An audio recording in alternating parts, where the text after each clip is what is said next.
Hey, everybody, welcome to Game of Thrones with Jay, Jack, and Nick. My name is Jay. I'm Nick. It's dark. I can't see it. And Exactly. welcome to the show. Holy moly, guys.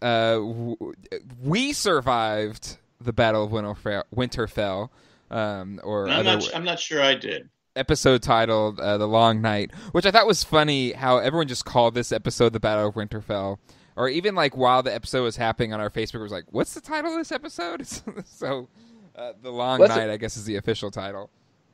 Yeah, The Long Night, which is I kind of it makes sense for it to be called that because thousands of years ago, before the wall was constructed, that's what the battle was called then too, The Long Night, and that's actually a shout out to the prequel series that's going to come out at some point because that's what it's going to be called. It's The Long Night. And just for the record, Will Fry. Yeah, I liked the way they filmed it. So there. Well, so here's the thing. Not to get right into the gripes that people had with this episode, but I thought it looked fine too. But I didn't know if it was necessarily the way maybe people's TVs were set up, or maybe they had lights on in the house. But we have the hue lights, and we had like this kind of blue lighting, and it was dark. But I thought that kind of made it. But it was still lit. Like I saw what was going on, but it just made the sense of dread and the horror so much scarier, I thought. When they wanted to show you something, they showed you. When it was just chaos, you obviously couldn't. I mean, all these, when they're jumping over the wall and everything, who knew it was being killed? But I go, the only time I had trouble is your mom goes to bed early on Sunday night, but she woke up and turned on the light, and I go, hey, I can't see. I was watching on my laptop, so I had to hit pause again to wait for her to turn the light off. If you watch the behind the scenes of this episode, that's one of the few points I took away from it was that the director was going for 3 genres with this movie. I mean, this basically was the movie. This episode is that the first third, he wanted it to be a mystery, like a suspense kind of thing with not being able to see the dead and just constantly being in the dark. And then the middle part with Arya being more of a horror. I know I never said that word right. Horror. And then the horror. And then the last bit just in straight up action. And I think that's what you did because they shot all this at night anyway, and so it's going to be dark, and it makes sense for it to be dark. The opening fight scene with Dothrakis where they go into and it's a bright light, all their swords going bright, and then it starts dimming, going out. That couldn't have been done in the daytime. No. Well, I thought that was a really cool scene. Well, and I think Nick brings up a good point. Like, you had to do it at night. Again, if I was the dead, I would be coming at night because the point is to, also terrify these people that you're overtaking, and it gives you the, best advantage, or gives their, undead army. And the Night King is a little cocky. He's a little overconfident. A little bit.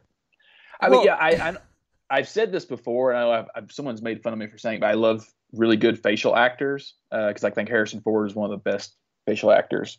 Not that great of an actor, but just a great facial actor. John Belushi was a great. Yeah, John Belushi. Yeah, exactly. And there's one very quick scene because it's so dark, you don't know how big the army of the dead is. And it's the first time that it's pretty big. That Drogon comes by, and they put a little bit strip of the army of the dead on flame, and it shoots to Sansa and Arya's face, and you can see it right there, just like a split second. The amazement, and you don't know if they're amazed at the dragon or they're amazed just how fucked they are because they finally see how big the dead is, the waves. Well, that was one thing where you got, maybe we're getting ahead of ourselves here, or I'm getting ahead of us, is when you see these warriors, these soldiers, all of them, both men and women who have fought in all these wars and all these battles, and they're terrified. Well, yeah, and they're just terrified. I mean, Grey Worm was just shaking in his boots. I mean, here's this guy. He's the ultimate soldier, and he's just terrified. Yeah, and that's what I think. To me, the fact that it was at night, the fact that it just had that sense of and that's a great point to bring up, Nick, about how the director kind of wanted it in these 3 sections, and I think it did nail those 3 sections. Because, to me, as a viewer watching it, I was just like, come on, just show them already. I can't take it anymore. And, it putting the viewer in the, the mind or in place of, these characters that we love and that we're watching, to me is when you're doing it right. And again, Colleen and I watched it again before we recorded now. And again, even then, it's just still the sense of dread, that kind of moment of hope when is it Melisandre lights up all the Dothraki's blades, where it's like, all right, okay, let's go, and then they're like, nope, that didn't work out too good, and then just the reaction shots, again, we're talking about like facial acting, but the reaction shots of everybody that didn't go in that charge was like, and then you have that look of Jorah as he's coming back. It's like, no. Yeah, he was beaten. He was like, oh my God. Well, I think that was a great scene too. When they first get up there, they're charging, they're gung ho, and it's like, oh! Even they had fear. Which is like you never see from them. Well, because you get a glimpse, right? The light of the flame kind of lights up that front line of the dead army. Like you said, giants, the first thing they see. Yeah, it's like, damn, we can't win this. Yeah, that was one of those weird things, because like you assume, especially from the later on in the episode, that Melisandre knows kind of what's going to happen, and so for her to show up, I did love the emotional play of that first opening battle part. Because you can see all the fear in their hands shaking and things like that. And then she shows up and puts all their blades on fire. And it's like a moment of like hope of like, yes, we have magic here, or we have whatever. And then it just quickly no. But it made me wonder, like, well, why did she do it then? Like, if they're just going to go out and die. Well, I mean, it other than like a really cool shot of like being able to see like, oh, this is where they're at. Then they're well, that's what it was. It was a cool shot. And I think it set the tone for how the battle was going to go. Yeah, I think even I think I told Colleen when we first saw, I was like, well, if I was the general here, and again, I'm not as dumb as Jon Snow. I'm not smart, but I'm not as dumb as Jon Snow is generally. I would have like, let's just hold back. Let them try to come to us first, because we don't know how many people they have. But again, from like to me, Dothraki don't seem the type of people that are going to like wait for them to come to you. They're going to charge. No, first. they're gung ho, and like I said, but you could tell when they got to that and looked up and went, "Holy crap!" But yeah, but they said it Dothraki though. At 84 minutes, an epic movie length episode. We're going to dig into as much of it as we can today. We also have some listener feedback. And I'm sure we'll have some Nick picks as well. Having myself kind of read the internet afterwards, I think in general a very positive response, but it's Game of Thrones, so there's going to be a subset of those people that complain about something. So, but to me, I think the overall feel is positive. Can hear you. Nick is that representative, I think. But for Jack and I think we walked away pretty dang happy with this episode. But all that being said, we want to thank the people that make this show possible, our patrons. All of the podcasts on the Jay and Jack Network are listener-supported, much like NPR, much like a lot of other things. So if you enjoy what we do, head over to patreon.com/JayandJack, and we do different kind of things for people that give $5 or more a month or $15 or more a month. You can check it all out on our website or the Patreon website at patreon.com/JayandJack, patreon.com/JayandJack. But special, launching the next week or this week or so. If you like Nick, he, for a while now, since even when he joined the Married Man Show, has become legendary for his crazy stories, generally involving his mother or father. Dennis Pettit, one of our long-time friends of the podcast, has produced and put together a series of episodes fully chronicling Nick's stories. And the first episode is going to be coming out this week for our patrons that give $5 or more a month. So definitely subscribe. It should be fun. So what was it? The Nick Show? What was it? The Nick Dunn Show, starring Nick and Nick. Okay, yeah, that's right. Yeah, I still think you should have been listed last. But that's just. Yeah, I was really flattered that he did that. I didn't know it until Colleen sent them to me, and I'm surprised he took the time to make all that. And I don't realize I tell that many stories until you listen to them all strung together, and you're like, wow, I do. And I'm not being interrupted. Well, Dennis might have done some studio magic to maybe reduce some of the interruptions, but still, definitely should be fun. Part. fun thing for our patrons as a thank you to our patrons to make these shows possible. All right, let's dig in. We've already kind of jumped into this episode, so let's continue talking about the craziness that is the long night. So yeah, the Dothraki charge doesn't work too well, and like I think one of the things that, or at least in terms of like zombie kind of styles, the World War Z styles like scares me the most, and that seems to be how they kind of take the weights. And again, Nick, maybe you can clarify from the book if that's how it seems in the book too. But where it's just this swarming, almost ant-like or bug-like, and that's just what that wave that hit them, and it's such a like there's no beating it. It feels like. Yeah, like this one in particular, like I felt they were going a little too fast compared to other episodes where we've had hordes of these weights. It almost, to me, because I knew they borrowed a lot from Lord of the Rings for these last couple episodes, that the first time you see the wave of weights hit them, it felt like the Army of the Dead in Return of the King, like the green wave just like going over, and you're like, whoa, what is this? I was not expecting that. I was expecting more of like the slow zombie-like army that we saw in last season, up in the north, where they're overwhelming you with numbers and there's nowhere you can go. But I mean, I still enjoyed it a lot. Can I ask, were they that fast when they were alive? Is there something that happens in the afterlife or after death, whatever it is, that makes you faster? Well, no, I think at least, if you're looking at it, if the Night King is controlling it and seemingly, he was kind of floating off in the distance, commanding his so he army. Can control the speed. Yeah, maybe he can just be like, let's put this into overdrive. Because they're dead already. So if they fall apart or whatever, it doesn't matter. There's more behind them. He's got a million more of them. So yeah. So I'm used to The Walking Dead, where they just, you could walk by them and they're walking, dragging their feet and stuff. So pretty quickly, Jon's like strategy goes to crap when Daenerys sees her Dothraki army decimated, and she's like, "Nope, I'm getting in this." She blew it. She was wrong. Did she? Well, I think you had two dragons. Have one stay behind for Bran, and then you have the other one just lighting up that army the whole time. But you had a plan. But like you said, Jon Snow, maybe not. I mean, I think he's a great war hero, but I just feel like his plans are generally, do they ever work? No, and that's where I think it's really weird with Tyrion being in the crypt, because it's like you have a very good military mind that's just, you just said, oh no, you sit on the bench this time, we've got it. I thought that was a mistake they made, because I thought Tyrion should have been out there, because when they started the fire and they had the ring of fire and the zombie, I said, why aren't we doing anything to kill them? Why aren't the dragons they're eventually going to figure out how to get across it. And I think Tyrion would have said, hey, we need to come up with a plan. There should have been another plan to go.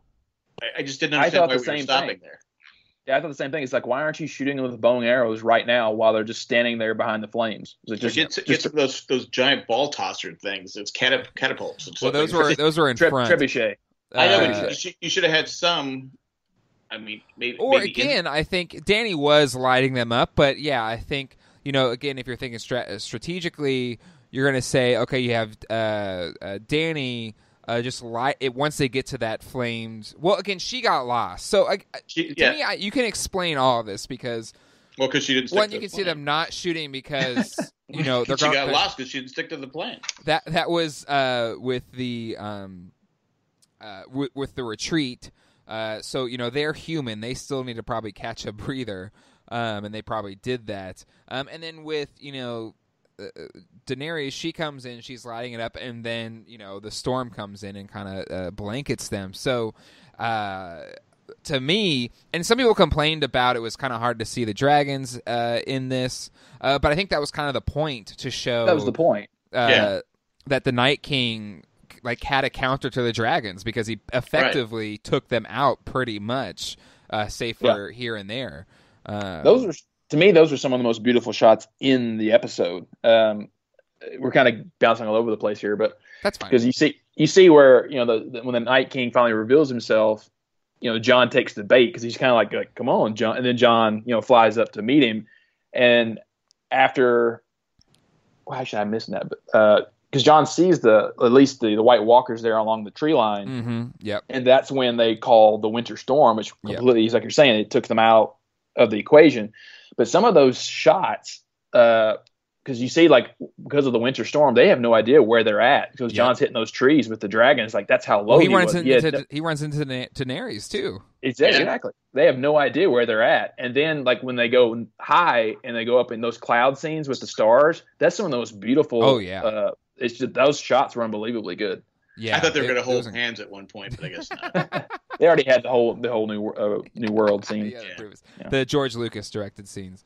I love you. Mean it. Stay on target.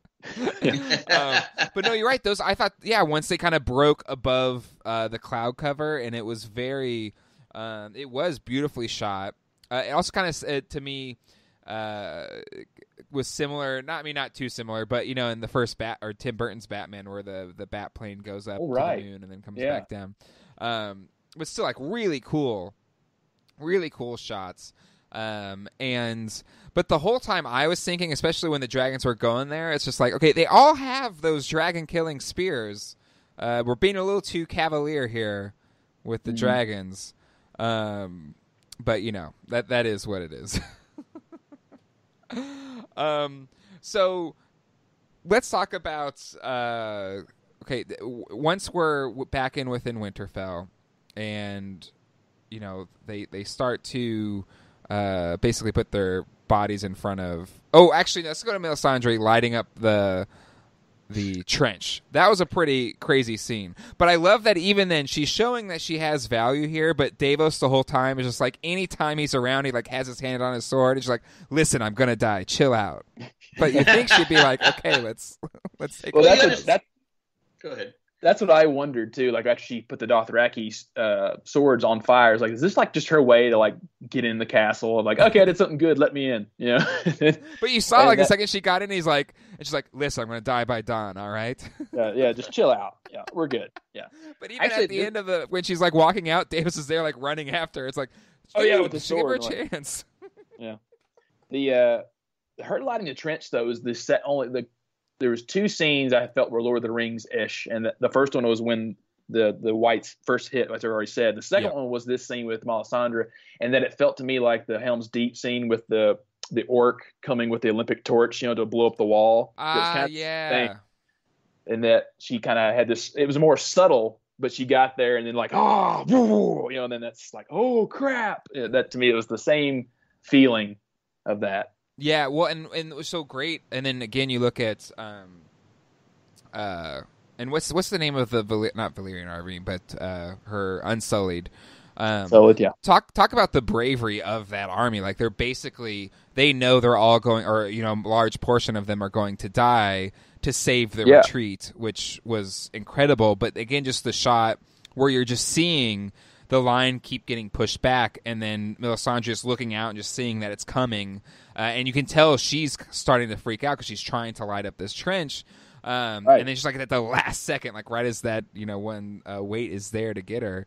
Like just a really another cool scene. Another example of good facial acting. Exactly. Because you wonder if it's her not having the power, or is it, the Lord of Light testing her faith once again until it actually happens. It's just great. Speaking of the Unsullied, though, exactly that is, and what Jack was saying about Grey Worm even being scared and being tired, you see that as they're retreating, there's at least 8 to 10 rows of Unsullied there defending their retreat, and then Grey Worm runs back behind the barrier, the trench, and then says, "Okay, light the trench." And it's like, so he basically just condemned all of his men to death, and that. Yep. And I was like, holy crap. But I mean, I understand that's just what they do. Right. Yeah. I mean, that's their part to play. Especially in this, battlefield style battle, even though I'm going to live, but the rest of you, that's what your job is. Well, can we just say, so I think if I'm going back to our last week's episode and we're talking about who's going to die, our top 3 were Theon, Jorah, and Grey Worm. Grey Worm. Grey Worm. Anyone shocked that Grey Worm somehow survived that? Grey Worm survived. But the thing is that early on, when Melisandre gets in, after she sets the Dothraki sword's on fire. She even looks at Grey Worm and says, Valar Morghulis, which is all men must die. And I'm like, oh, you're so dead, Grey Worm. Like, she just sentenced you to death.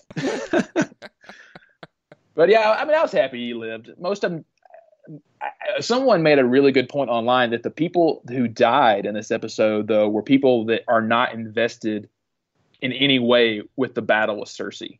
Yeah. They're all people that were more associated with the North, and I'm like, oh yeah, that does make sense. Yeah. Well, and that's just it, there were some criticisms on who lived, and I was like, well, yes, if this was the last episode, then yes, but you still have to take on Cersei after all this, and I think there's so many more storylines. I think we talked about this last week, where, okay, well, Clegane can't die because you have Clegane Bull. Right. Jaime can't die because maybe he's going to take out Cersei, or Arya may have to take out Cersei, or Dany may. So I feel like there's a lot of storylines that still need to happen beyond this battle where they would have to live. The biggest complaint I saw was from people who complain about who didn't die on Twitter and Facebook. People wanted more of the regulars to die. I'm like going, well, like you're saying, you still have 3 weeks. Is that they've conditioned us to be like, not enough died. Yeah, more popular people died in the Red Wedding. Oh, that's probably true, but not really. I mean, it's only Rob and. Well, these are more like redemption deaths with you had Theon, of course, and. Mm-hmm. And you talked about Lyanna Mormont. Thank you. Yeah. Her death was amazing. Yeah. It was so good. Yeah. And I saw a little quick interview with her about it and how she was really, really happy about her death. Because she was like, my character, if I'm not on the Iron Throne, then I might as well die. And she's, and I got a great one. So, yeah. Well, she was, after the episode, they talked about her and they said she was only going to be on one episode, mm-hmm. but she was so good that they had to give her. And then after that, they said, well, we have to give her a great send off, a great death, and great. Well, and she was badass. She was like giving orders inside the wall. Yeah. And again, the giant took her, but then she charges right back at him, and then stabbing him in the eye. Just a really cool way to go. If you have to go. Yeah, if you have to. Again, I think all the deaths were pretty kind of noble, except for maybe, is it Ed, the one? Ed, yeah. I wanted to talk about that too, because sure. It was Sam in particular. It's like, Sam, why? Why did you Sam's kind of the worst in this episode. Yeah, it's like, I mean, you're not a coward, Sam. Everybody knows that. But, you can't fight. Yeah. And you know that. So it's like, why? You're just a albatross or whatever it's called. Albatross. Yeah. But, I said my first thought was that Sam needs to get out of the way because he's getting people killed. And exactly. And that's actually a part. I tend to chuckle at things that are just me, my sick sense of humor. So, towards the end, when Jon gets in the castle, mm-hmm. Chasing the Night's King, because you're assuming at this point that Jon's going to kill the Night's King. Yep. And he looks over and he sees Sam crying on the ground, going, stabbing people left and right, and Jon, for a split second, you can see he almost wants to go help Sam, but then he doesn't fall for the trap. That's exactly what I was like. Don't fall for the trap. That'll get me killed. That'll get me killed. Exactly. So he just leaves Sam to his own demise. Sam is a death magnet. Yeah. So to me, that was just the part of my brain going, don't do it, Jon. You're going to die. Yeah. Do I choose left or do I choose right? He chose wisely, not poorly. Yes, exactly. But again, I think, he would have been better served in the crypt. So let's talk about the crypt a little bit. They kind of went back and forth through it. And a lot of people really love the Sansa Tyrion dynamic in this episode. Starting out with her saying he's the best husband that she had, and he's like, really, that's pretty sad. But you think about it, he is. Yeah, exactly. Yeah, he really was. I thought a lot of stuff was weird. Not necessarily with Sansa, but just because, like I said, I think the writers last season, this season, didn't really know how to write Tyrion, and they don't know what to do with him. But I enjoyed the crypt stuff. But another part of me that was really being funny is that just his acting to when she was like, it never would have worked out between us. and he's like, because your loyalties are divided. My mind immediately went to Dumber and Dumber, where where Jim Carrey's like, so you're saying I have a chance, and like, well, then, and again, I think he even expressed what we talked about earlier. Like, he's a great mind. He could have been, devising a plan. But I also see that, the Wait army was just so overwhelming. Like, he wouldn't have had like some vantage point where he could have given out, like, say, maybe the very beginning, but he wouldn't have been able to have been out of harm's way for very long. But wouldn't it made more sense if his and the Sansa role would have been switched, where he would have been on the gate, or up there at first, kind of going, right. Okay, more left, more right, attack here, and then Arya go, you need to get down there now. Yeah, because it's that was a funny line though when Arya gave her the weapon and she's like, I don't know how to use this, the pointy side. Yeah, great callback. It was a good callback to season 1. Yeah, I thought it was funny. A lot of callbacks in this episode. I hear what you're saying about Tyrion. Yeah, he, where would he have, been safe and stuff like that? And they do. If everyone had died, they would still need him to lead, against Cersei. So, but I still think he would have been smart enough to say, "Hey, we need to be killing these zombies just sitting here." Right. Also, did you guys? Of course, it's after the. Well, let's go ahead and get that. So when the Night's King, raises the dead once again. I thought that was unfair. Everyone like me, I mean, everyone, including myself, was like, why is everyone making such a big deal about the crypts? It's like, you're putting people in an area with dead people, and sure enough, all the Starks that are dead, which I was a little disappointed because I was expecting to see like a Rickon or a headless Ned or something come out. Well, Rickon would Sean just run Bean in a straight cameo. line, right? Rickon would just run in a straight line so you could kill him. Yeah, exactly. Serpentine. It'd been neat. But we didn't talk about that last week. Well, we No, did. we Here's didn't. the thing that I did want to bring up as we're talking about the crypt scenes here. We talked about how cool it would have been if like the spirits of Stark's past would have come and helped them, but it was the complete opposite, where they become part of the undead army and just wreak havoc in the crypt. Would Ned be running around without his head? That's what I mean. I think Nick said it. I think I'm in. Oh, Nick said it. I'm sorry. I apologize. I mean, you could have had, I think, Catelyn Stark's in there. You have, or you have Liliana. She gives Liliana, Daenerys the lowdown. Like, no, really, I'm his mom. Yeah, and I'll admit it now. Did you guys think the scene when Sansa and Tyrion are hiding, they kind of look at each other, and it's one of those moments where like I didn't know what they were trying to express there. It's like admiration. Was there a suicide pact? Like I didn't know I what thought was they going on. were going to commit suicide. That's what I'm saying. Like that's what I wasn't sure in that moment. What You was weren't going to alone. A happen. lot of people thought that. I thought it was going to be like, okay, they're going to go out and try and save people when we go out in a blaze of glory. Well, I think they felt bad because they were at that point safe, and everyone around them was getting killed. So I mean, I was like, God, what are they? I thought it was going to be a suicide. But they had the dragon glass pokers, so I mean, they could have been helpful. I think they were eventually when they went out. But does anybody think, I think Tyrion had to live here, but this could have been a cool way for Sansa to go out? I think Sansa could still end up on the throne. You think so? I think so. I've been calling my shot for a while now. I don't think she'll be on the throne, but Well, she wants to be. I'm just trying to think of her story arc, because her story arc is really just about being a naive girl to all of a sudden becoming a strong woman who doesn't need anybody, and she's kind of proven that now. So I was like, where else can her character go other than end up being just the Lady of the North or the Queen of the North? Yeah. Actually, at this point, do you want Winterfell anymore? What a mess!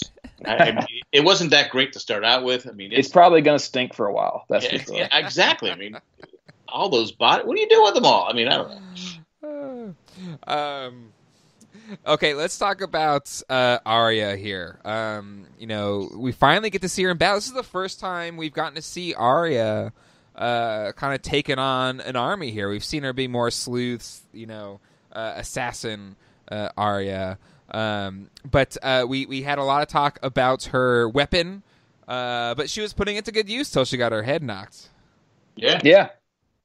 It was an interesting kind of 3-section Arya story, for sure. Because I think you have to talk about the Hound before you really get to Arya, and that the Hound. And, the Hound had given up.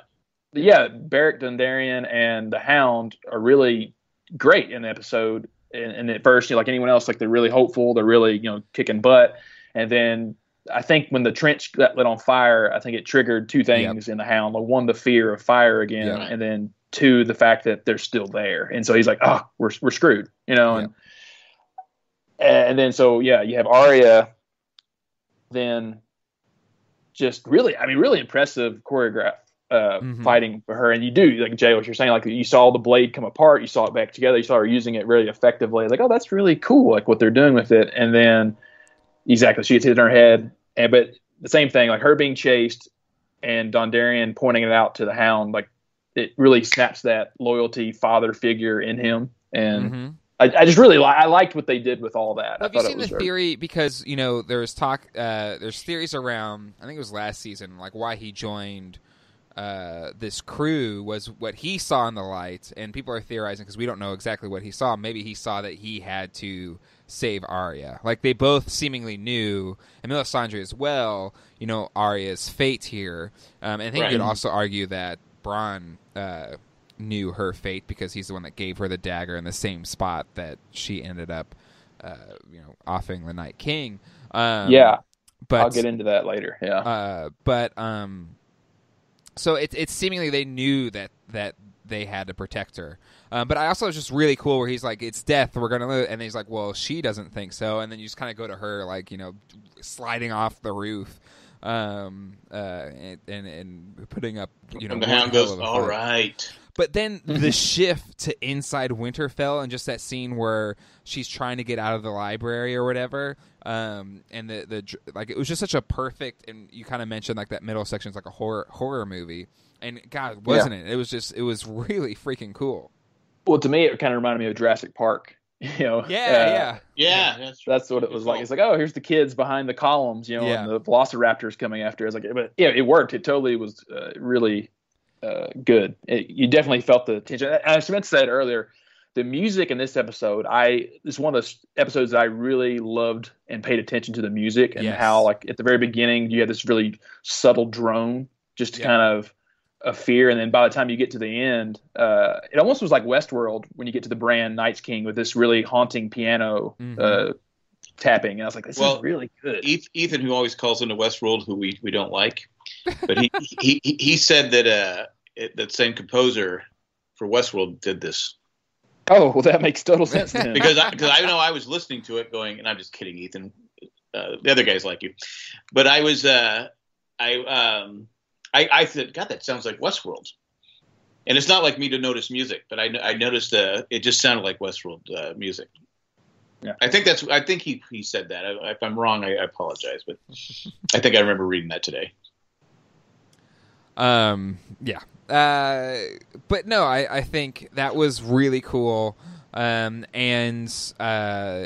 Clegane does save her. Beric kind of goes down. But saving her as well, and then you have the scene. You get stabbed once or twice, like a million times. It's just a flesh wound. Well, it actually kind of reminded me of, and there's been those parallels before to Princess Bride, where Mandy Patinkin, when he's finally facing off the six-fingered guy or whatever, like where he keeps getting stabbed, but he keeps going. But anyway. But then she kind of mentions, I've seen you before, and you said, kill a lot of people, and I have. And then she mentions the line which she did say, however many seasons ago that was, you're gonna kill many eyes, or close many eyes, brown, green, and blue. And looking in retrospect, she's definitely kind of giving the call, like, you gotta, take out the Night's King, or because John can't get out of the. He's stuck. He just doesn't know what to do. He was trying. Who's John King? The Night's King. The Night's King. Did I say John? Yeah. Oh, he did? Yeah. I'm sorry. I was thinking the reporter for CNN. I apologize. Yeah. But yeah, I mean, that's another good callback. You kind of knew it was coming because you did. Like, you saw the fear kind of overtake Arya during this whole library scene. and Beric dying, and then with Melisandre just basically saying, "What do we say to the god of death?" Yes. And that's all it took. It's just for her to put her back in the right psyche and go. Okay. She got in the right psyche, but I was like when they said on the after show, they wanted you to forget about her at that point. I forgot about her. Well, it did a good job. I completely forgot about Arya at that point. I was like, because I was just right, Jon stuck. What's going to go on here? Well, can we talk about another season 1 callback that Nick just pointed out? What do we tell the god of death? Not today. So her original dance instructor taught her, or that was the line that he taught her. So I thought that was really cool. It was a really cool callback. Yeah. Actually, it's funny. I didn't forget about her at all. I knew almost right then that it was going to be Arya because the fact that the emphasis on and blue eyes. I heard all that. I'm like going, okay, but I got so caught up in the other scenes that I just lost track of that. Well, I think, and also the prophecy was also a bit of a misdirect. The prince as promised. And I know some people online may be frustrated that it wasn't Jon Snow, but to me, I haven't seen it. I didn't scour the internet. There's people I didn't see one complain. Well, there's always going to be people that complain. Oh yeah. We have one on our show, but yeah, I'll get into that later. But to me, I thought it was kind of a perfect, and even if it's the Lord of Light for him as a misdirect, because I think. Even the Night's King, he was pretty much only concerned with Jon Snow as the person that could take him out. So I think, even if the Lord of Light, if he has an active part to play in this, I was hoping Sam would get off his butt and go do it, but that wasn't going to happen. Theon had a chance, maybe. Yeah, I wondered that too. Like if Theon had any dragon glass or something on him as he laid there right next to him, it's like, come on, did you pull something out of your pocket and stab him in the leg or something? Now why didn't those guys have any dragon glass? He did. He had a dragon glass. Oh, did he have? Did he?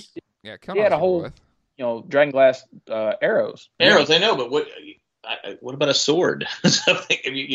That's the whole trap, right? The staff that he had, he took out like 20. Weights after he was out of Arrows, he had a badass ending. Like he defended Bran much better than I thought he would have. It's funny because a couple seasons ago we wouldn't have cared if he died. Well, no, I mean that. I think I even said that a couple seasons ago that if I was an actor on this show, Theon would have been the character I would have wanted to play because he has the most. He has the most interesting story arc of all the characters because you go from. Just thinking he's just, Rob's little brother that's not his brother, to this kind of whoremonger, to a traitor, to I hate you, to you're a coward, so you have so many, and then all of a sudden you're like, okay, now I'm starting to respect him when he saves Sansa, to like, now it's a redemption story, and then now he really does. He goes out in one of the best epic deaths. Bran, it says you're a good guy. Yeah. Thanks, Bran. That's all I wanted. I can go die now. That's all I was in this for. Just sat there. I appreciate it. Could have given me some heads up what was coming, but that's okay. I love all the memes for Bran in this episode of just, like cats laying down, not really engaged, like Bran in this episode. But a lot of great stuff out there for that. But yeah, I thought his whole defense of Bran and then his kind of his scenes with him when, he wasn't off being a crow or raven. I thought was really moving, and then his charge against the Night. And it was funny watching it with Colleen. She's like, if you're going out by the Night's King, that's more honorable than one of those nameless waits, red shirt waits. But the Night King just kind of laughed. The Night King was like, yeah, whatever. Yeah, you're still dead, so no one really cares. Like that's what I was like. Well, it doesn't matter. I'm dead, Colleen. But if you want to be remembered in history. Yeah, you're the last guy. You're the last guy the Night's King killed. It's you, okay? Like you couldn't have waited just a couple more seconds, and then you're the last guy that died. But again, it all played exactly how it was supposed to play to allow Arya to get in the position that she was in. Okay, so let's kind of talk about Jon Snow he goes out. To Nick's point, he takes the bait, trying to take out the Night King. Basically loses his dragon in the process, but he does take some chunks out of is it Viserion necks. Yeah. So it was kind of cool when he was still flaming through the neck. That was kind of a neat. It was look. cool. The thing is, we don't know if Drogon, Viserys, and Rhaegal. Yeah, we don't know if he's dead or not. Like, you assumed he was the way he crashed when Jon fell from him, that he was dead. But then I thought once the Night King raises all the dead up, wouldn't that give him 2 dead dragons? Exactly. That's where I think they're definitely still around. And if we're going to talk about previews for next week, I think we might have an answer there. But but he's knocked off, and that's where the Night's King, he also is knocked off his dragon. And one of the big things, I think, when we first saw that we had the dragons, like, oh well, just torch the Night's King. That didn't work. That was one of my little things I really kind of thought was odd. Mm-hmm. Because it could be technically a nitpick, because he should have flipped her off. Just stand there like, oh yeah. Because Dragon Glass. Can you get this side of me?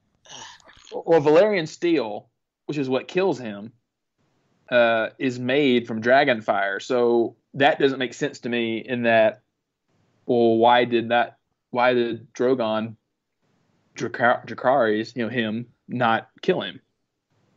Well, we don't know. I guess we don't know for sure, but I guess their explanation was the reason why Dragonglass and Valyrian steel basically kills them instantaneously, because that's what they used to make him. Right? Wasn't it a Dragonglass dagger that they? It was Dragonglass, yeah. So I think that's more of it than the flame itself. But I think it also could have been just from a plot standpoint, that would have been kind of an unepic kind of conclusion. Though everything going exactly as planned, right? I'm just going from a logical standpoint. I agree that it would have been kind of like, oh, that's it. Okay. It was a cool scene though. It was a cool scene. Because her look was like, maybe he has some spell he did before. I don't know. You're right. Like, there's something. I think you could nitpick that. But can I just say, more thoughts on it later? But yeah. Well, to me, I was like, well, that's not fair. And then when Jon starts to run after him, and I was like, you could be a little quieter, but whatever. Sneak up on him, man. Yeah. Arya knew the right way. Jon Snow, not so much. No, actually, Arya, her screaming almost got her killed. No, because I think it worked, because it kind of threw him off. I was like, no, but again, Princess Bride is like, actually, I'm not left-handed. But I just thought, I said, God, is Jon that slow a runner? What the heck? Run, man. He is fairly short. Got the little stubby legs. Not very long legs. Yeah.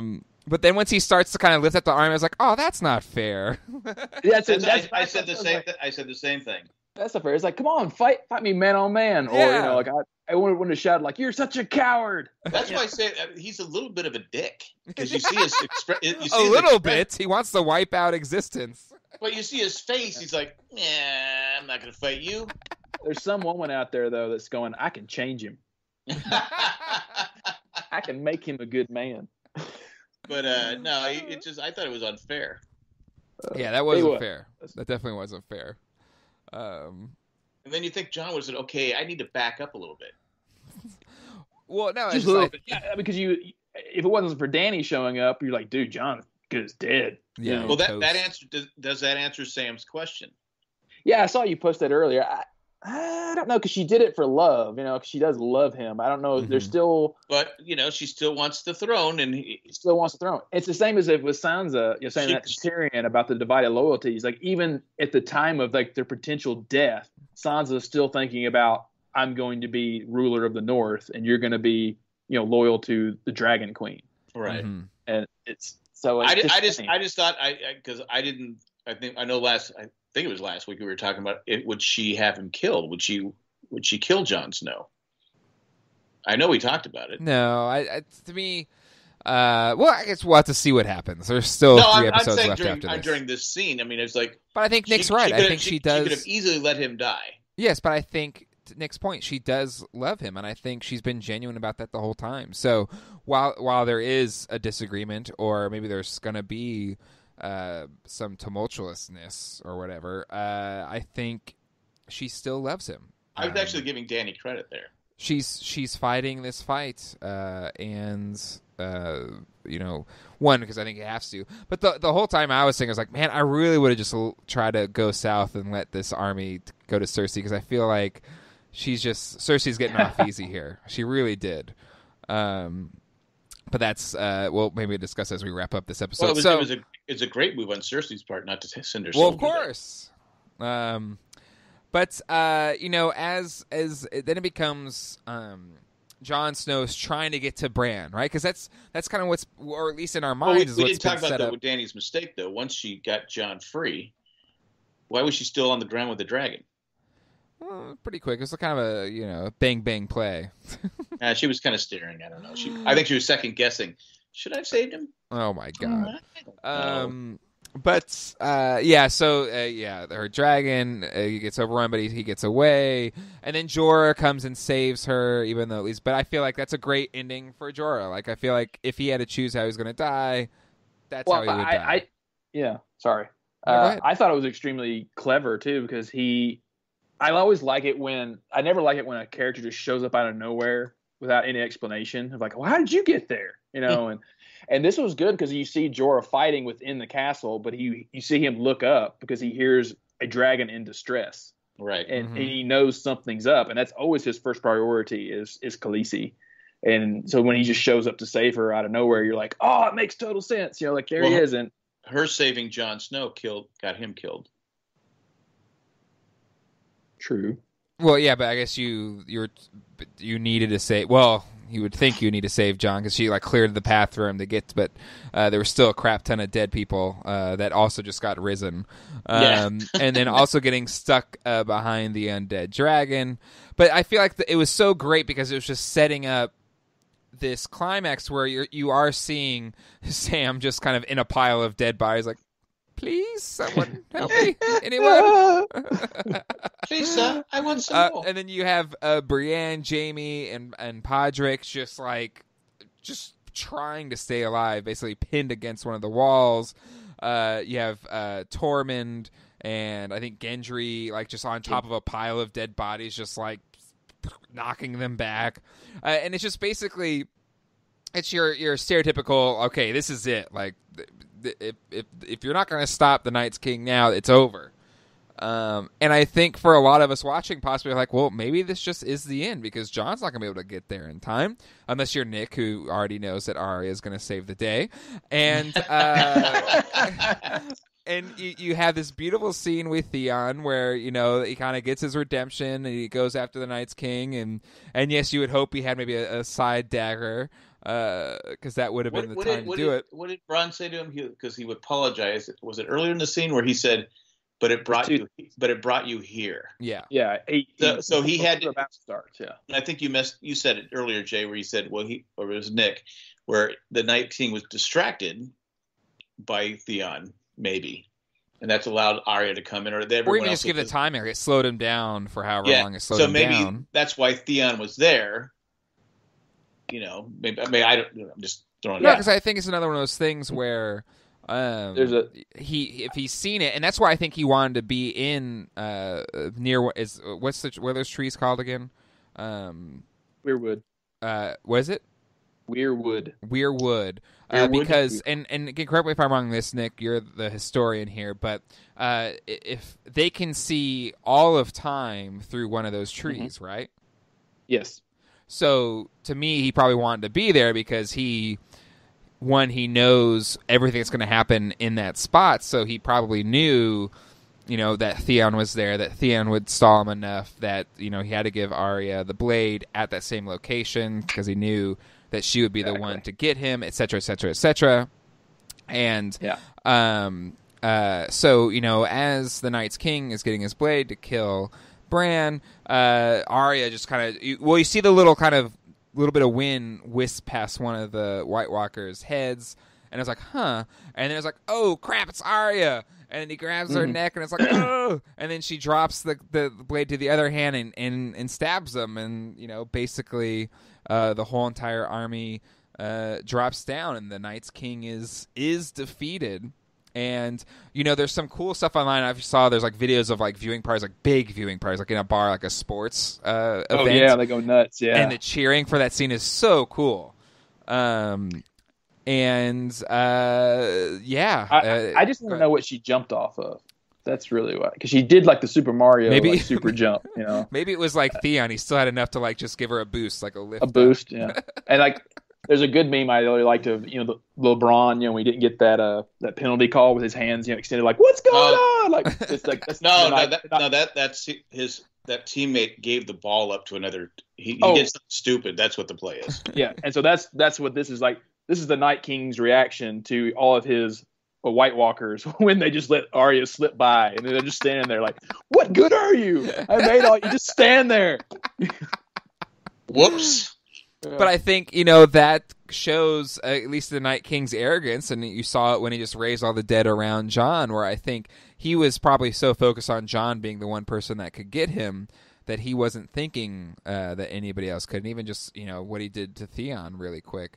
Well, like the smile he has when he's pulling out his sword, and he got cocky. Like checkmate, and in that moment, Arya took him out, and Melisandre said she's going to be dead by dawn, even though Davos was like, I'm just going to let you know, I'm going to kill you.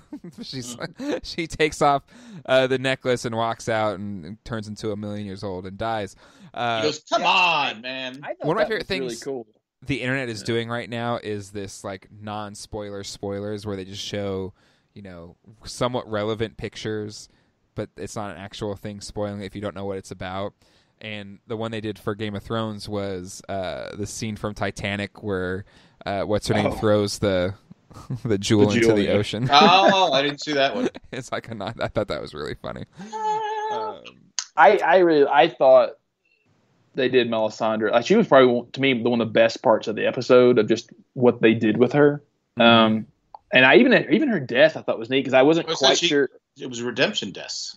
Yeah, I mean they all were, but like you see her, like she knows she's basically her power's gone because as soon as she takes the necklace off, the ruby goes dark. You see her quickly become old as she's walking away, and I wasn't sure if she did like a Thanos and like she like went to ash or did her body fall because I've watched it 3 times. The body fell, I think. I'm still not sure though because it looks She got funny. So frail that I feel like it kind of seemed like it was ashen, but I feel like it was still just a very frail, almost skeletal body just falls. Okay. But if the Lord of Light's purpose was to, stop the forever night from coming, it happened, and I think that's where she fulfilled whatever she had to fulfill.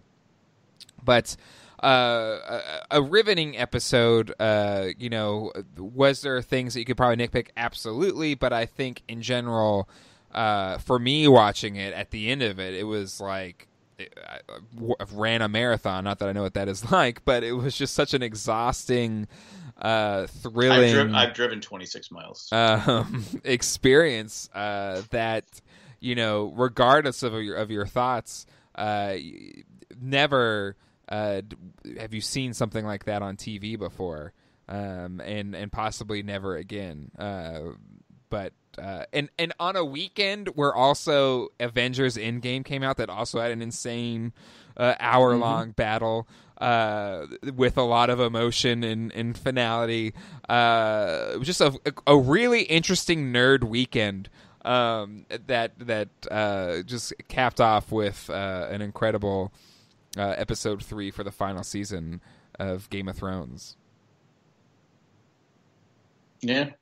I could also put Cobra Kai season 2 in there. I watched that yesterday, so I saw the finale episode. So you heard from Jack. Cobra Kai season 2 is on par with Endgame and Game of Thrones. It has one of those scenes. That's all I'm saying. Okay. Oh man. All right. Well, any other thoughts from you guys? I know Nick, you're going to have your chance in nitpicks and here's my. You want to go ahead and nitpick yet? No. Because we have listener feedback too. We'll do that before we get into nitpicks. My thought is in the real world, you see soldiers that go through something like this. They're never the same. It's a traumatic thing that they go through. I mean, how do you recover from something like this? This is the worst thing in the world. How are these soldiers going to fight again? How do you get the courage to fight again? Well, if you survive it, and to me, it's just But I just don't know. I mean, I don't care what Cersei throws you. It's not going to be that bad. It's going to be a cakewalk in comparison. I don't know. You'd be a little gung shy going into battle after doing something like that. They'll get the GI Bill in there, and they won't have to do anything anymore. Like this, they'll just go to I don't know. It's just the nearest pub, and they'll have all those cool bite mark scars, on them, and you have a cool scar. There's no way Sam fights again, right? Well, he should have been fighting in the first place. I don't want him next to me. And I like Sam. I know the Sam. Well, the whole time I was saying, I was like, listen, Nick said he has to write the book in the end, so he's going to live. He does. Yeah. Okay. But you just stay here. You stay here and help build Winterfell. We'll go off and we'll help. We'll take down Cersei. Oh man. I can't see Sam dying. I just can't. Get a shovel, bury the bodies. And you wonder, because technically Sam is still bound to his Night's Watch vows, but since the Night King and is he now released from that to marry Gilly and have a kid? The wall fell. Is there anything to watch anymore? Sure, build the wall again. One little section. Fell, but yeah. And who's left? That's what I mean. He's pretty much the only one, because John is no longer a part of the Night's Watch, and Ed was the only one we knew was still alive, and poor Ed. Sam, Ed. Oh, maybe there's some red shirt ones left that wasn't really on camera. No, they're dead. Anyway, there's a couple things like Ghost. We saw Ghost, but I kept wondering, even though we know he survived, that was one of my very first thoughts before the Dothraki even charge. You see Ghost there, and you're like, "What are you gonna do, Ghost?" I was like, did they put dragon glass dentures in you or something? No, those paw covers they put on cats to keep from claw and stuff. Uh-huh. They put dragon glass on his claws there. So I don't know. His brother didn't do well against the Waits back when Hodor had to hold the door. So that's true. But he survived apparently. Well, because he's smart. He goes, you guys, you got this. I mean, Direwolf has to make it to the end. He's the only one left, so maybe Ghost takes out Cersei for vengeance from killing. And they trained him to sit on the throne. Sibling. Nymeera is still alive too, which is Arya. Oh, that's right. You're right. But she let her go. But she's like, "Oh, you're your own direwolf. Be free." Go, I tell you. All right, let's go into listener feedback. Nick, you okay with that? Saving your nitpicks till after feedback? Yeah, because I only have maybe one or two nitpicks, and then a good theory I want to discuss with you guys. Wait, 1 or 2 nitpicks in an hour and a half episode? Man, you're high praise. I actually, to a lot of people's surprise, I liked the episode. Yes, there's some things that are wrong with it, but for the most part, I enjoyed it. It's mostly all action. There's very little plot in it, so it's nothing really much to nitpick about. All right, before we get into listener feedback, let's take a quick commercial break. Listener feedback. All right, it's listener feedback. We got some email, some phone calls, and then also I wanted to bring up some of the stuff from our Facebook group. Guys, what do you want to start with, the phone call or the email? I'm going with the email. All right, this one is from Maggie. Oh, wait, no. Go with the phone call. Hey, Jay, Jack, and Nick. And this is actually from last week's episode. Wow, last night's second episode was so good. Arya and Gendry hooked up. Yes, that was amazing because she initiated sex in a world where women don't usually get to do that. I love the two of them and want them to live happily ever after. And then I remember watching Game of Thrones, so that's not going to happen. I would like to be invited the next time Tyrion, Jaime, Davos, Brienne, Podrick, and Tormund get together to drink. What a party that was. I really enjoyed that scene. I'm betting Nick didn't. You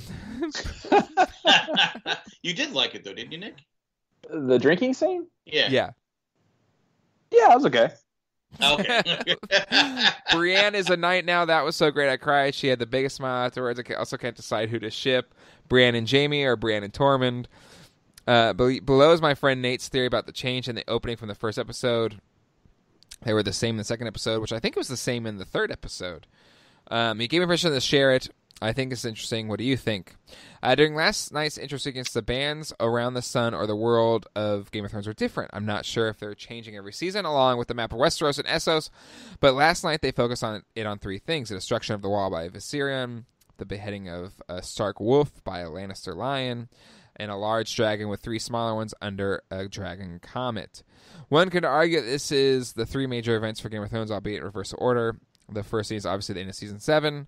The second appears to be at the Twins building in the background appear to be the two towers there. So the Red Wedding, the beheading of Robb from near the end of Season 3. And third is Daenerys and her three baby dragons. Or it could be the beheading of Ned. Yeah, exactly, Ned too. Under the Red Comet in Season 1. But what if these scenes are being shown in forward chronological order? The falling of the wall is the start of the season. Could a Stark be doomed to die, or at least face a major defeat when Cersei initiates a second battle at the Twins? Her hired army marches north, and they face off against the armies of the north there. And Sansa, Arya, Bran, / Jon could be in for a really bad day. And might just one dragon parent, Jon or Dany, live to see the return of the comet and hatching of three more little ones? Potentially bad news for Rhaegal and Drogon. Can't wait to listen. I'm not sure how I'm going to feel next week after the batter of Winterfell, but I'm not sure I'm prepared for all the deaths. Also, one more thing. When Jaime and Tyrion are talking about Tyrion's whoremongering and Tyrion says he can't do that anymore, does that mean he's in love with Dany? That's the only couple I don't want. Thoughts about that theory, Maggie's friend's theory? Oh, about the credits? Yeah, like, it very well could be just like talking about the past story, but is that something in the future?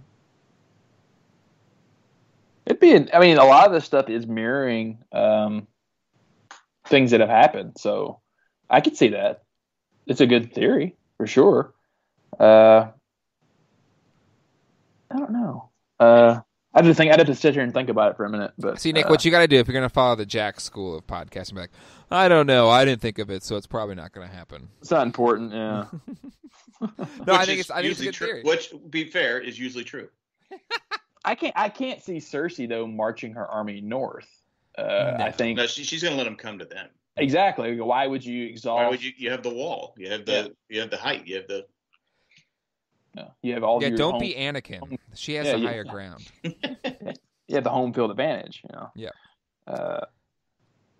Agreed. I mean, the comet does play a big deal. It is part of the prophecy and stars falling and all that of who will be, the prince that was promised and all that. I mean, there's probably is a very subtle symbolism in those or hints in the title credits, but I'm not sure how serious we're meant to take it.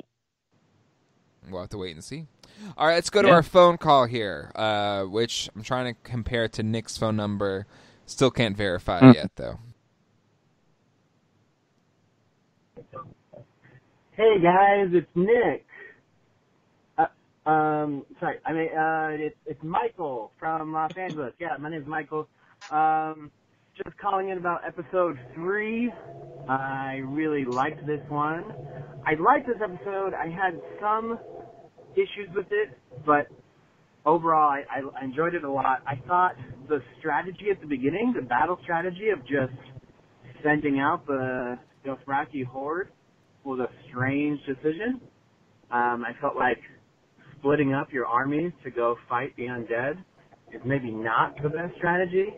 I was surprised, like a lot of people, that more primary and secondary characters were not killed. I expected Brienne to die. I thought maybe Jaime would die. I had a feeling Grey Worm would also die. So that was surprising. I do understand that a lot of people were complaining about how hard it was to see. I do think it was difficult to see what was going on in some parts. But I think that overall I liked the chaos of it all. I sort of wish that it would have been a little cleaner. We could have seen a little bit more of what was happening. But I like what they chose to do because it just illustrated like how chaotic war is. Much like Battle of the Bastards did, it just showcased that for you to see it. And I'm fine with Arya killing the Night King. Like I don't have any qualms with that at all. So, yeah, super good episode, and yeah, curious to hear what you guys think. Thanks. All right, thank you. I have a question. He got me thinking about the whole. What if you had the Ring of Fire out further, and you had your troops behind the Ring of Fire, and so the fire's keeping the horde from coming in, and then the dragons just go back and torch them left and right. Yeah, or and if they break through that, then you have, because it was taking them a while to get through, and then they only had a small path to get through, right? Mm-hmm. Once they figured it out, then wouldn't you have a better chance of killing them? Or you do 2 Ring of Fires, and then use the dragons. You see what I'm saying, though? Well, here's what I'm saying. You had that forest out there. You have dragons. Just light the forest on fire. They have to get through that. Wouldn't Bran be in danger, though? No, not the one inside not the well, God's Wood. I'm saying the fire spreads. I mean, where they're at the tree miles line. Just burn the whole forest. I don't know. I see California all the time. Before they get there. All right. I think I like my strategy better. We have the Ring of Fire out further, and you have all your troops behind the fire. It might have been a construction issue, like putting it that much further out. Like it probably took. Well, I know they were able to get it all the way around the castle there. Exactly, I mean, that was tough. I mean, they didn't have enough time to get it before. Oh, they had time. You have 15,000 billion troops. They could be. They should be digging. I don't know. We just established last episode that John didn't know what he was doing. And didn't know how much time they had. Well, he had to wait for Tormund to show up and go, "They'll be here tonight." He'll go, "Oh, okay." Well, Tyrion should have had more input. I think Tyrion lost his confidence. I think a little bit. Maybe. I did like that he had or 2. Have me there and say, "Hey, let's put the fire out further." I did like that Tyrion had at least 2 very large casks or sacks of wine. It was very, he was going out. If I'm going out, I'm going out happy. Yeah, my thing would have been the fire out further and have Sam nowhere near anybody that we don't want to die. Yeah, I agree with Michael here. That was one of my. Of course you do, Nick. Well, it was one of the editing of this episode. I felt at times was a bit too fast because you couldn't see what was actually happening. It wasn't that much to me. I didn't really have that many.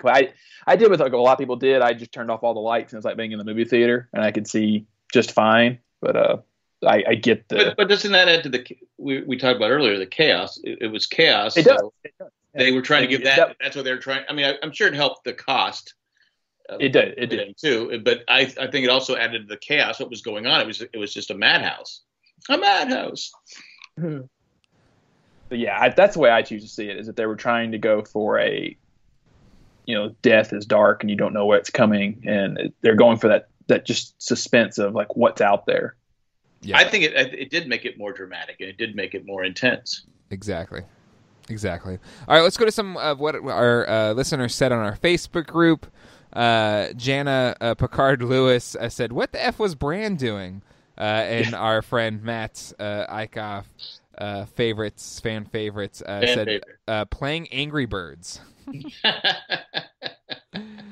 Why isn't Matt this funny on the podcast? Just asking for a friend. Let's see. Brian Hill said, "What a bleak battle! So much to process, so many tears." Jess Wagner, "Damn, Arya and Theon. Arya rocks." Jess said, "I actually let out a scream when I thought he snapped Arya's neck." I don't speak Canadian. Can you translate this? Justin Key says, "I can't believe they took out the Night King." Ethan said, "So much plot armor. I think we don't care what Ethan says. Everyone died by the end except for the named characters. Good thing the Whites called timeout when they saw the name tags."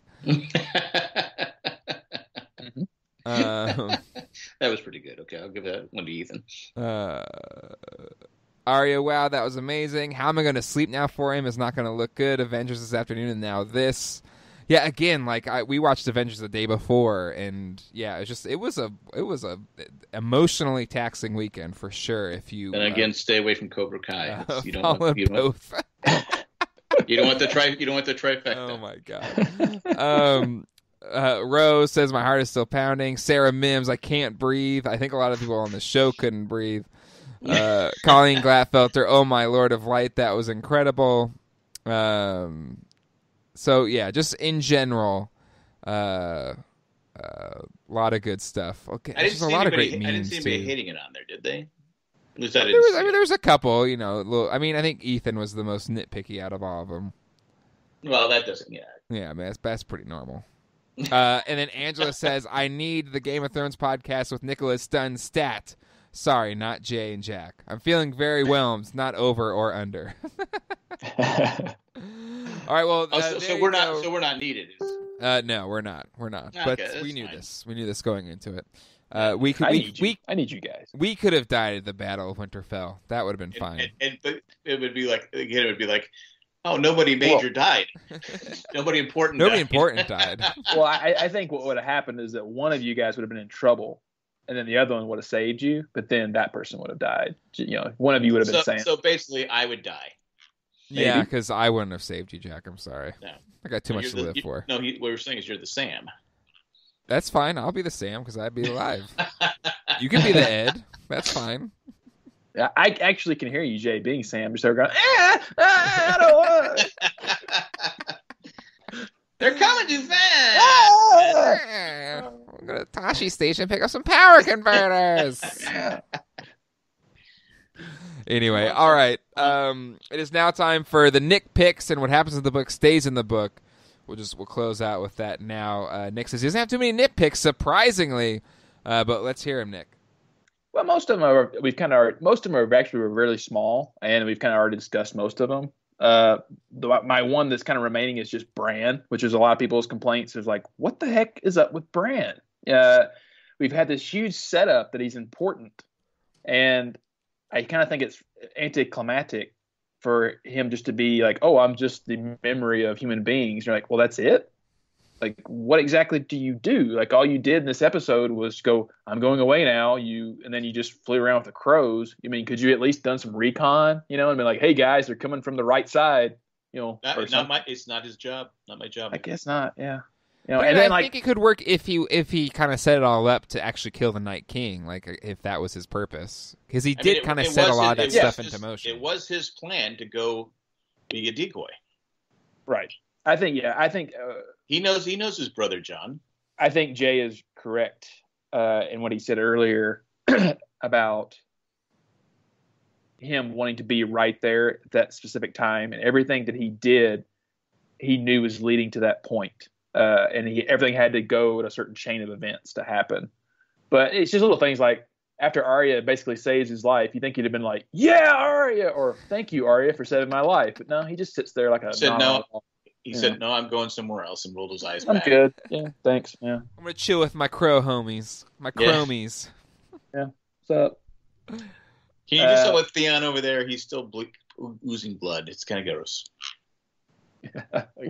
He's stinking up the place. Go ahead and get him out of there. The other thing I wanted to... There's one theory I want to get into you guys with and talk about in a second, but like this is a really major change, though, from where I know George R. Martin's going with the show. From what everything I've read and listened to other people who know, said that Arya. Well, one, there's not a Night King in the books. It's just good. There's the others, and it's going to be because they don't want a Lord of the Rings type situation to where it's like, oh, I just dropped the ring in and that's it. We're good to go.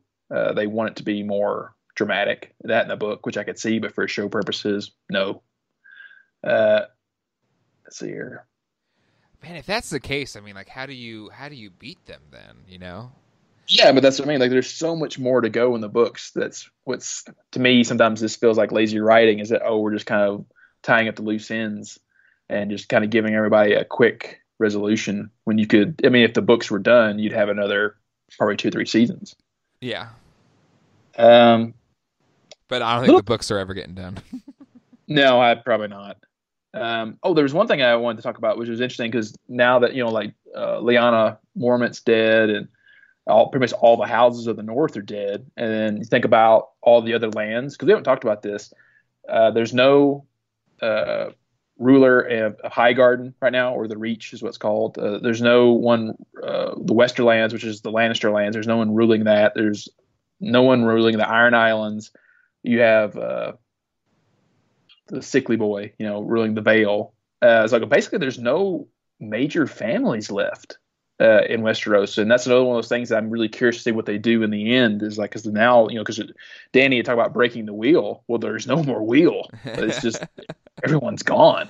Well, and again, like that's where I'm sure like there's some lineages still alive that could like maybe they're like the 10th removed from the throne that maybe gets like so the designated survivor in each instance is going to take over.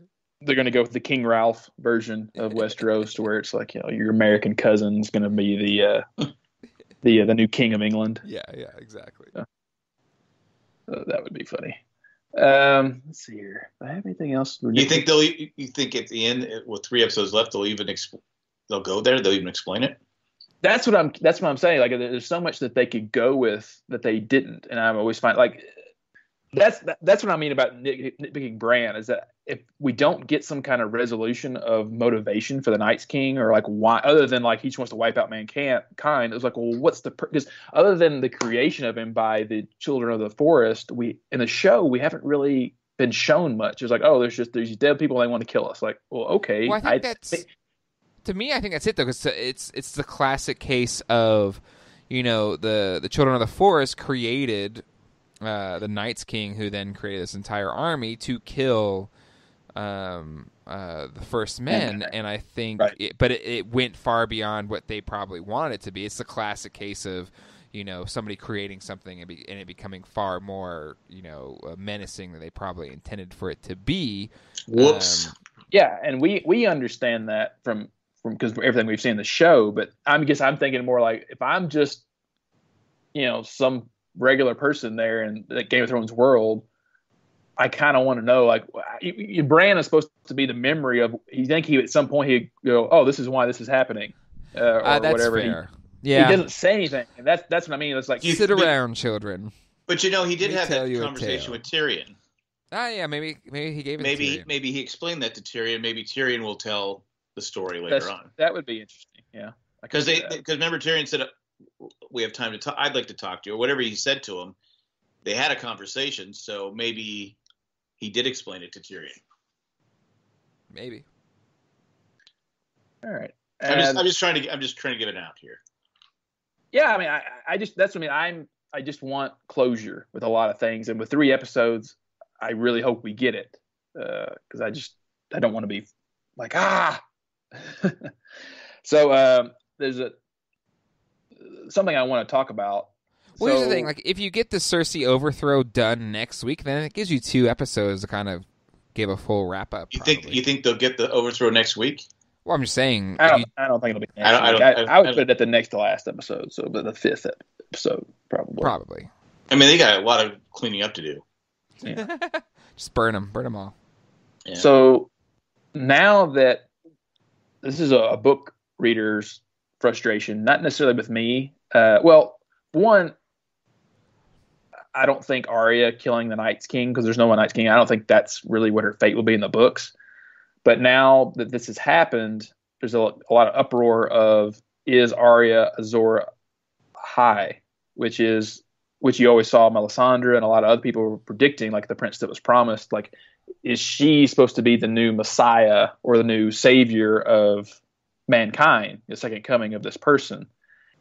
And there's the only thing that kind of comforts me is that George has always said that the prophecies are not meant to be taken literally. They're just kind of guides, or they're different for different cultures. Because like these prophecies have been around, and naturally throughout time they change, of like what people are saying, what they are. Because like Thoros of Myr, according to the books, it said, according to the prophecy, our champion will be reborn to wake dragons from stone and reforge the great sword Lightbringer that defeated the darkness those thousands of years ago. If the old tales are true, a terrible weapon forged with a loving wife's heart. Part of me thinks that man was well rid of it, but the great power requires great sacrifice. That much, at least, the Lord of Light is clear on. So to a lot of people, that thinks like, oh, that's clearly Dany, because it's reborn in the wake of dragons, but there's no sword. So it's one of those like, okay, that's weird. And then the whole part of sacrificing your love for this. It's like, well, okay, well then maybe Jon or Dany will have to sacrifice each other, or maybe one will die in childbirth. There's a lot of things like that. So that made people upset that all of a sudden Arya did it, to save mankind. And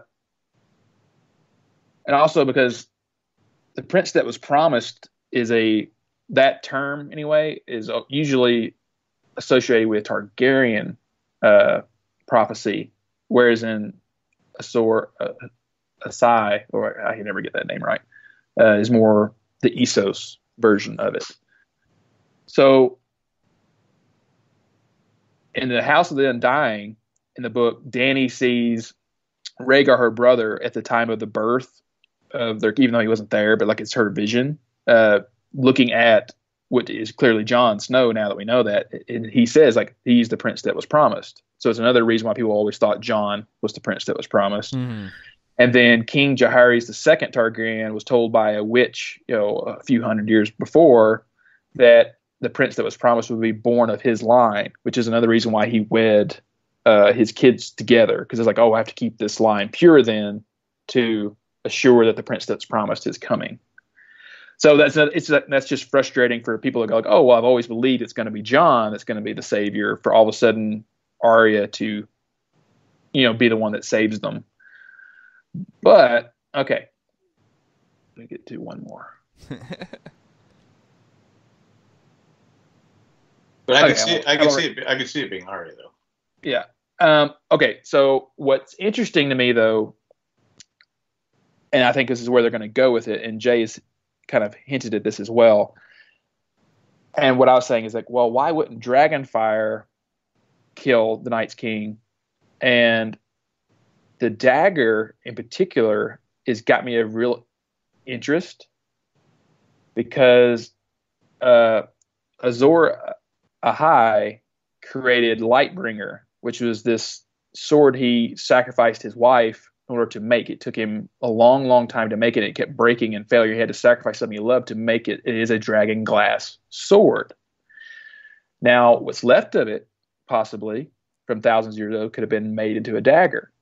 And we see this dagger also in the book that Sam's looking at in like last season or season before. And it's the same one that started this whole thing. And that's the one that was meant to kill Bran. Bran acquires it, and then he gives it to Arya in the exact same spot. And that's where she killed him with. So that could be.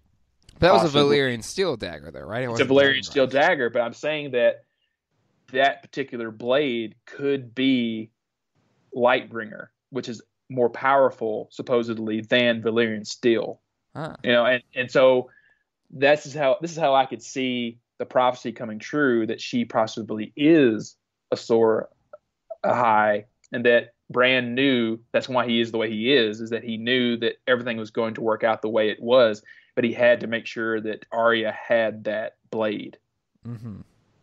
And then also just a little subtle thing I thought of with Melisandre saying brown eyes, green eyes, and blue eyes. Well, do you know who has green eyes? Cersei. So, I mean, that could be true, could not be true. I was going to say Jay. Oh, does he? I'm sorry, Jay. Do, but... Yeah. I just want to hear you guys' thoughts about it, because I knew, because I'm in a group, a Facebook group. I think it's a pretty large one for the book readers, and so I read through all of their gripes.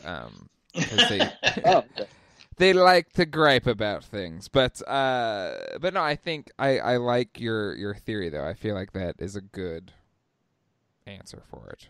I mean, I don't see anything that's happening in the books this way. Yeah. But for the show, I'm very satisfied with what's happening, as long as like I said, as long as it ends nicely, it's all wrapped up, then I'll be like, okay, fine.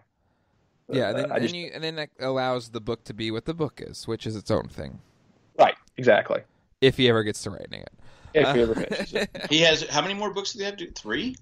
Well, he's almost done with this one, supposedly, and then one more after this. But let's just say I was 30 years old when the last book came out, and I'm almost 40, so... So Well, the last one came out after the first season of the show, right? Came out just before the first season. Just before the first season? I think the book was published in May of 2011, and the show I think debuted in June of 2011. Wow, that's incredible. So the entire show has passed before another book has come out. Yeah, because he was hoping to have the next book out, I think by the end of season 4, and it just never happened. Yep.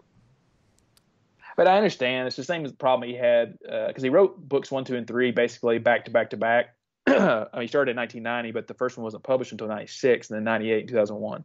So because he kind of had those all 3 as one stream of consciousness, and books 4 and 5 are basically one book as well, but he had to figure out what they call the Milanese knot, was how to get certain characters to where Danny was in the time that made sense. And that's why he ended up splitting them up geographically. So like book 4 is all about Cersei and things happening. And then the other one's about, and they're in 2 different locations.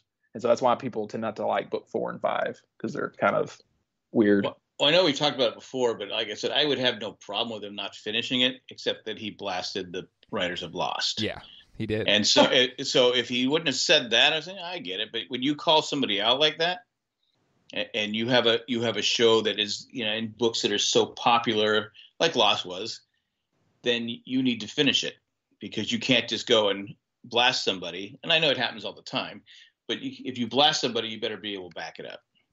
Precisely. And that's all I'm going to say, George. And that's, I'm calling you out. I'm calling you out. That's why Jack every week blasts the Spanos family. Exactly. F you, Dean Spanos. Because he backs it up. I back it up. Anyway, I'm consistent. So I did say on Twitter, I said, the Night King equals the Chargers. They always get cocky and choke.